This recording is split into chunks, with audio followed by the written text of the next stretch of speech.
Happy Monday. Man, I'm so glad you took a moment to join me and Jesus for a cup of coffee and tea. Let me tell you, today is going to be so good. First of all, I want to thank you guys. I know that I stepped away for a little vacation. Thank you for supporting me in that. It was well worth it, and I hope today's word proves that. God has put some things in my heart, and I want to share it with you because something said today, I believe in full faith, is going to get you one step closer to where you want to be. You know, so many times we want to take the jumps and the leaps, but it's really just the daily steps, isn't it? So hang with me today. We're going to talk about sound of the bulrushes. Yep, you heard that right. I'll give you a moment if you want to flip along in your Bibles. Please do so. I'm in Exodus 2 and 3 this morning. So I'm going to start off with this verse, but I want to tell you guys, this is going to be something that I hope creates a desire in you to grow. Sound of the bulrushes. So the Bible says in Exodus 2 and 3, but when she could hide him no longer, she got a papyrus basket for him and coated it with tar and pitch. Then she placed the child in it and put it among the reeds along the bank of the Nile. Now, we know that we're talking about baby Moses here. Baby Moses had a death sentence on his head, guys. How many of you have ever felt targeted? Have you ever just felt like no matter what you've done, you just had a target on your back? This child actually had one. This was more than a feeling. This was going to be reality. And this mama had to make a now movement. And I want to talk about that today. Moses, he was spared from certain death. And get this, guys, he is formed in this basket, this made of reed and papyrus, if you would. And so this thing was like a generational craft. You would have had to know how. Guess what? Mama didn't just wake up one morning and weave a basket. If I said, mamas, I need y'all to get up this morning and weave a basket, how many of you could? You couldn't. Not likely unless the Lord helped. But this was a craft passed down. You know, in my own home state of South Carolina, we have something called sweetgrass baskets. And it is a beautiful, beautiful craft, but it's so much more than that. The Gullah Geechee people have put it into a heritage. It became what is known to us as a slave trade. It was a way to actually feed your families and support your future by teaching them the heritage and legacy. I want to tell you that sweetgrass baskets are known for their strength. And that's such an odd thing because you think, well, Lord, it's made of just stuff growing by the marsh, much like these bulrushes. This mama knew what she was weaving with her own hands. She knew what she was about to put her baby in would hold him. I want to talk about that a little bit. Moses, before he got put into the basket, before the basket got to the bulrush, before the noise of the bulrush began to shimmy that basket, he was going to be a slave and a dead one at that. But the moment he entered into that water, God had a plan. And he immediately drifted right into the presence of Pharaoh's daughter. That's not luck, guys. That was a divine plan of God for Moses. And so now she receives him in this basket full of legacy and heritage. That basket was screaming, this might be a slave trade in our culture, but you're about to free all the slaves out of this culture. God was going to do something. Do you understand? I don't even know if his mama understood what she was doing at the moment, because likely when we are doing things in the name of the Lord as he is giving us that step by step by step, and we do it in faithful obedience, when we look back, we see the big picture, don't we? We see exactly what he was trying to do. And so Pharaoh's daughter is bathing and she sees this baby come up in a basket. Man, who can resist a newborn baby? Oh my gosh, wiggly and snuggly, and you know, there's not a mama alive. We'll be a baby to, it doesn't matter what race or color or gender, give us a baby. And we'll automatically become something. 2 life changes happened in that moment. Moses went from being a slave to being a master. And the other change was Pharaoh's daughter went from being Pharaoh's daughter to a mother. And those things happened so fast, and that cataclysm come together, and God began to change things. And what became the noise of the bulrushes became the noise of freedom and triumphant entry of a deliverer. God had set Egypt up for freedom just because someone wasn't afraid for the sound of the bulrushes to hit their basket. That basket represented their heritage, their legacy, the way they did things. How often do me and you, we want God to heal us in the way we do things. We don't want him to change anything. My parents did it this way. I did it this way. We've all done it this way. And when God goes, I don't want you to do it this way, the sound of the change, the sound of the bulrush, we begin to go, I don't know about that, God. The help had already been had. God had already sent Pharaoh's daughter to bathe that day. God had already sent others to teach, Moses' mom how to weave a basket. God had already sent Moses' sister to be able to say, hey, you need someone to feed your baby? All of the help was had. Everything was set up. The play was set. The actors were cast. And the only thing that had to happen was faith. And so many times in mine and your life, God is building the characters, isn't he? He's setting the stage, and he's just asking us to act in faith. And what's the one thing we do? I don't know about that, God. I don't know about that.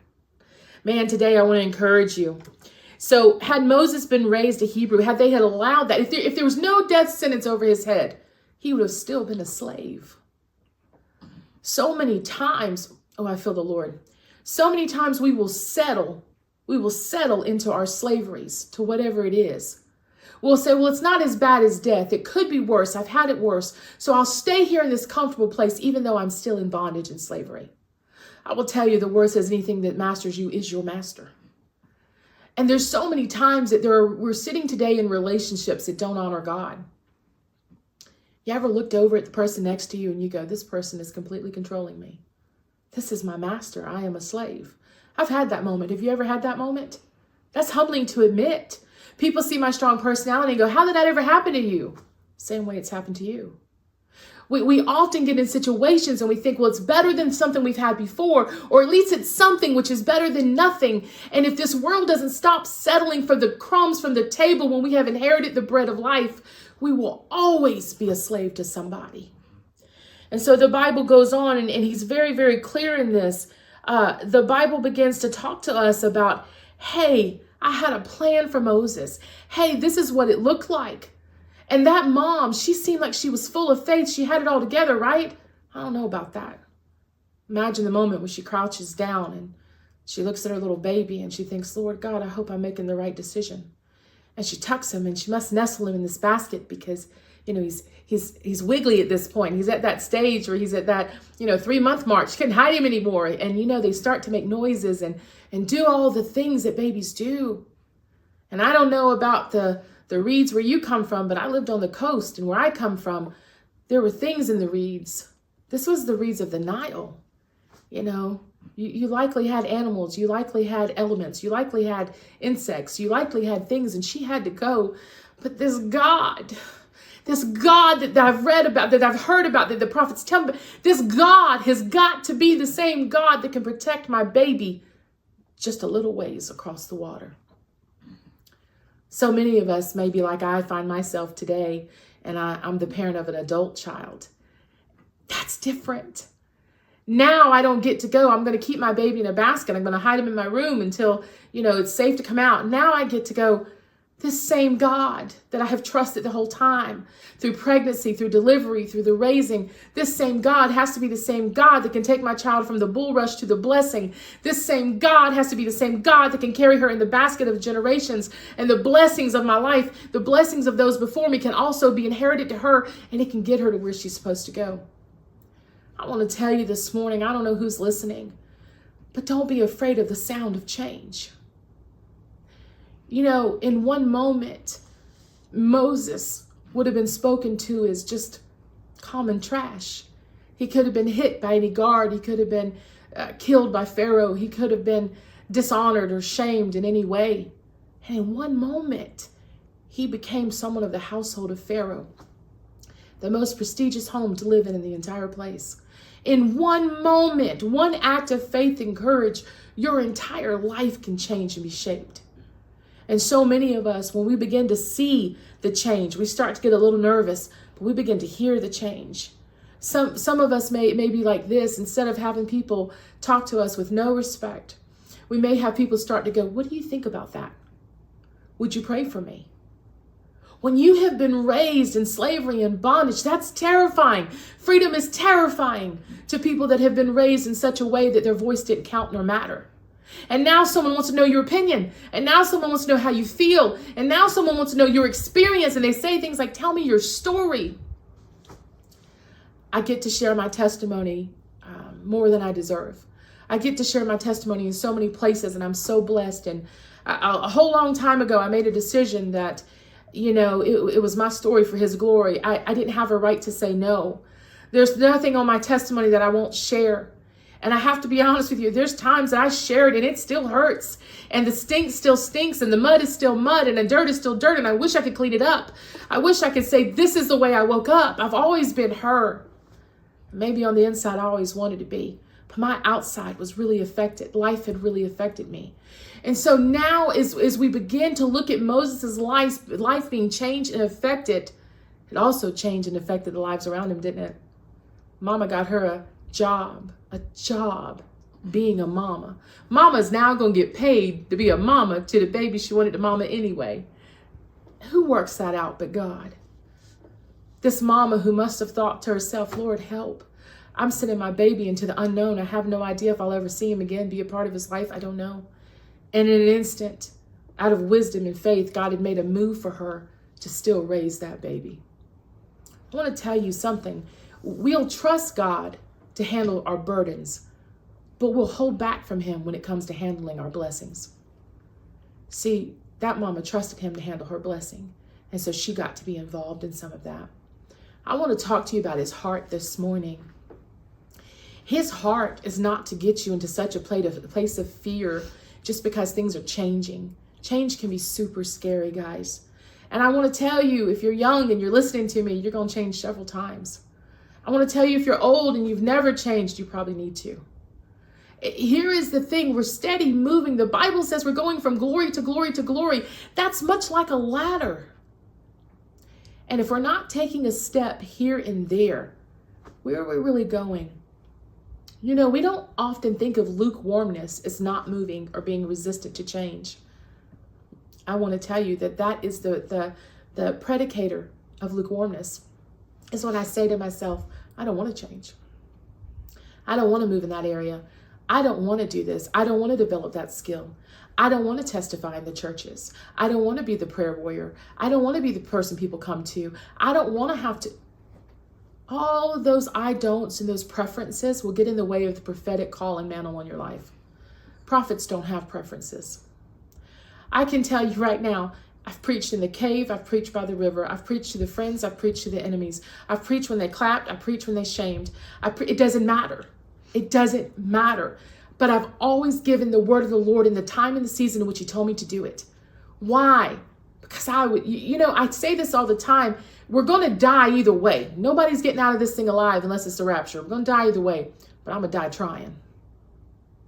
I'll be dang on if they're going to catch me with my feet not on the ground. I'm going to die doing the things that God has called me to do because he died doing the things that he didn't do. I did those things. He did them for me. And so we made a great exchange, and I got to keep my part of the bargain to the best of my ability, and I fail all the time, but my God, I wake up and try again and again. And I want to encourage you today, if you're hearing this message and you're beginning to see the scene set up in your life and you're starting to hear the sounds and God is now asking for more of you, don't shrink back.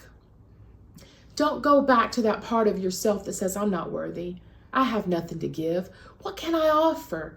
What do these people even expect from me? It's just me. I'm just a slave. We don't realize that that's what we're saying, but that's what we're saying. And let me just go ahead and clear this up because I don't mix words. Slavery doesn't have a color. Slavery has a mentality. Slavery has a heart posture. Slavery has an I owe something. And the most things about slaves, if we're being really honest, there comes a bitterness to slavery at some point. Whether you're a slave to a ministry that you should have already left, you'll become bitter at some point and you'll speak against that ministry. Or whether you're a slave to a marriage that feels like it is breaking you, it is, just harsh, and maybe you haven't went and sought the help and the counsel that you need to. You'll become murmuring and complaining and bitter in that thing. Instead of just looking at it and going, you know what? God has given me freedom, and if something is holding me down, that something has to be addressed. When will we begin as people of faith to have the hard conversations? When will we begin to address the things that are addressing us? If we wake up every day and we feel like the whole world has us under its thumb, something's off spiritually. And so we begin to get to explore and say, hey, God, where was the help sent? My God, where was the basket formed? And where did I not get into the bulrush because I was afraid of the noise of change? We get to do that. We get to move in those kind of areas. I want to go back just one more time. I want to read the scripture to you again because I've done a lot of talking, but I want you to capture this visually. But when she could hide him no longer, God, that right there, can we just stop? Can we just be uncomfortable together in this silent place? When I could hide it no longer. Come on, somebody. Somebody is shouting on the inside of themselves. When I could hide my addiction no longer. When I could hide my affair no longer. When I could hide my pornography no longer. When I could hide my abusing of my children no longer. When I could hide the way I abuse my wife no longer. When I could hide my manipulation no longer. Come on, somebody. What is your fill in the blank there? When I could hide it no longer is when change had to come. You know, we are people who like to hide, aren't we? Man, I don't know about you today, but the word is very clear. It says when she could hide him no longer, she got a papyrus basket for him and coated it with tar and pitch. She made it safe. She made it solid. Then she placed a child in it and put it among the reeds along the banks of the Nile. I don't know where your bank of the Nile is, but I guarantee you it's going to be a place of transparency and vulnerability. I guarantee you it's going to be a place where you have to go and say, here I am. Here's my generational basket and all my trauma and junk in it. But I think there's a blessing across the water. And I'm going to take this act of faith because I'm drowning anyway. I'd rather drown trying than just drown. And so I believe that God is calling some of you today out of some generational bondage, out of some generational slavery. I don't know about you, but I want to take all the blessings that my family had and leave all the burdens. And through Christ, I can do that, and so can you. And so I just want to tell you today, God's got a purpose and a promise in your life that is still activated. If you can feel your pulse this morning, you still have a chance. But wherever you are, whatever it is that you can no longer hide, will you just begin to deal with that today?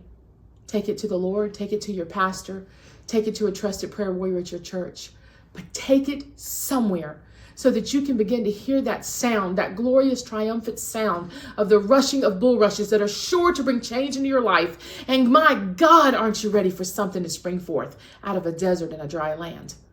I know I am. And I want to see it for you, and I want to see it for myself. And everything you do, guys, it's not just for you, it's for the generation behind you. The mark of slavery is why the enemy thought he made slaves, and he thought he crucified different people groups all over this world. What he really did was put into the DNA of a person an overcomer. What he really did was put a song of freedom and victory. What he really did was have a group of people refuse to quit no matter the circumstance, and I hope today you're one of them. I love everybody. Hey guys, stick around. I have the best, most awesome opportunity to interview Ashley from the Home of Hope today. You know that Home of Hope is close to my heart as much as you guys are. Stick around. I want you to hear what she has to say. Grab another cup of coffee and hang in there.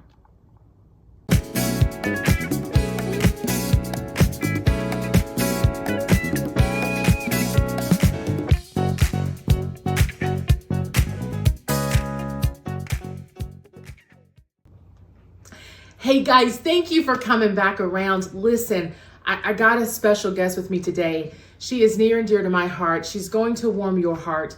Her name is Ashley. She is from Home of Hope. Would you give her just a coffee and tea welcome? Comment below. Let her know you're happy to see her. We're so excited to partner with Home of Hope. They are doing so many good things in the lives of women and children. I want you to get to hear a little testimony about it today. And so stick around. Ashley, thank you so much for joining us. I appreciate your time. I'm so happy to have you here today. Thank you for having me, Tiffany. I appreciate it. Oh, guys, for you who don't get to see maybe a lot of what Home of Hope is doing, go look it up. Go look at Arizona Teen Challenge, look at Home of Hope, see what their mission and goals are, see if it's something that aligns with your thought processes. And there's no shame in my game. If your wallet is blessed, see if it's somewhere that you can sow a seed. But I want you to hear about seeds sown today and what God is doing in Ashley's life. Ashley, tell me a little bit about this season. Let's talk about where you are right now. What is God doing? So the Lord has restored my relationship with my family. Mm-hmm. I was able to beat my CPS case with my daughter, Malia. I am also finishing my college classes for medical billing and coding. I will be starting my externship on Monday. I just recently finished Home of Hope's program and on to the next season of my life, wherever Lord takes me. Guys, you have to know that God is doing the miraculous and he's using Teen Challenge and Home of Hope to achieve it. Listen, when I first met Ashley, this glowing young woman sitting beside me was not the same. God had to do some work. Is that fair? Yes. Will you share a little bit about what you feel like God just changed in you during your time at Home of Hope? So when I came to Home of Hope, I was broken, I was angry, I was hurt, I was lost. The Lord has reached out to me more than I ever expected, and I have built that relationship, that intimate relationship with the Lord on my own time. It wasn't forced this time. I wasn't told like I needed to. I willingly gave up everything that I needed to so I could focus directly on the Lord. And as I did that, he's the reason why I have been blessed with everything that I have as of right now. Say that. Guys, if you're sitting here and you're listening and you're like, you know what? Is recovery possible? Could I change my life? Maybe you got a friend or a neighbor, or maybe you have a daughter, maybe you have somebody that could benefit from a place like Home of Hope, a safe place. Ashley, what would you tell them if they're just kind of on that line of maybe is it time for a change or not? What would you tell somebody this morning? I would tell you, go for it. The Lord will open the door for you. Amen. And if you're willing to walk through it, he will take you beyond your majesty. Like he will take you wherever he wants you to go in the right direction. And once I was able to give it all to the Lord, he showed me the right path and the direct path of where he wants me to go, not where I wanted to go. That's so powerful this morning, guys. So often, how many of us and how many of you this morning are saying, Pastor, I just wish I knew the direct path. I just wish I knew where to go. And maybe God's speaking to you today and saying, hey, recovery is possible. Home of Hope can help. Jesus can deliver it. This is something, guys, that's worth pursuing. You'll see some links at the very bottom. I want you to explore them. I said earlier, I mentioned if you are able to be a blessing, listen to me. Has addiction ever touched your lives? It's touched mine. And I have to tell you, I am so proud, so happy, so thankful. Nobody gets more excited than I am to actually sow my seed every month to support those at Home of Hope. I get tickled about it. You know why? Because I'm wise enough to know I'm making kingdom investments, guys. And this is a chance to sow your seed into established and proven good ground. And I want you to take the time to consider that today. Go check the website out. There are a plethora list of ladies that would love your support and your fellowship, your communication. Guys, you can write these ladies, you can interact, you can encourage them in their journey. This is something that not only should you want to do, but you need to do. So often we complain about the epidemics in the world, and we complain about we don't see the change, and where's revival? It's starting in places like Home of Hope with people that are desperate for change. I just want to thank you for sticking around and listening to Ashley's story. I want you to hang out with the ladies of Home of Hope. Go check out their website. Call them, ask them, hey, can I come by? Can I meet your mission plan? Don't just show up, but just make that outward movement to begin to see what God's doing on the inside of those walls. And I believe you'll be blessed for it. Ashley, thank you so much for stopping by and sharing your story. I will say on just a little addendum, because I like to do this, because I think people like to know, did you find friendship in the walls of Home of Hope? I did. I found a lot of ladies that was able to connect with on a deeper level. I didn't have very many friends as a child. Yeah. I didn't trust anyone, even family, but at the Home of Hope, I found really good friends that I know I could our friendship can go outside of Home of Hope. Once we are completely done, I feel like it's gonna be amazing to see all of us grow on that level. That's an exciting testimony. Home of Hope, faith, freedom, and friendship. Go check it out. Love you guys. See you next week.